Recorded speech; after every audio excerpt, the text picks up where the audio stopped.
আমাদের যে sex hormone গুলা এইগুলো প্রডিউস হয় সব এই রাত 2টা 2:30টার দিকে after having 5 hours of delta sleep. দেরিতে ঘুমালে এই ডেল্টা স্লিপটা আমরা মিস করি, আমাদের স্লিপ পিক হয় একটা রং টাইমে। আমাদের এই যে হরমোন গুলো প্রোডাকশন হওয়ার জন্য ডেল্টা স্লিপটা দরকার, ওইটা আমরা পাচ্ছি না।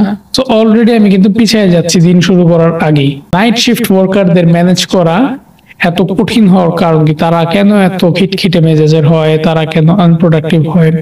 তাদের পার্সোনাল লাইফে প্রবলেম কেন থাকে? এবং why this people have so many heart attacks and diabetes? তাদের যে নর্মাল হরমোনাল রিদম, এটা তো বছর পর বছর ধরে অল্টার্ড। কেমন? এখন আমাদের চ্যালেঞ্জটা হচ্ছে যে এইটা তো আমরা একটা গ্লোবাল হ্যাবিট করে ফেলছি, globalization of bad habits. Body repairment যে প্রসেসটা, এই প্রসেসটা তো কখনো ফুল স্কেলে আপনি অনস্লট করতে দিচ্ছেন না আপনার হ্যাবিটের কারণে। তো আপনি ফুডকে ব্লেম দেন বা না দেন, আপনার ক্ষেত্রে ওইটা ঘটানোটা ঘটবে, কারণ নিজের রিপেয়ারমেন্টটা ঠিকভাবে করতে দিচ্ছেন না।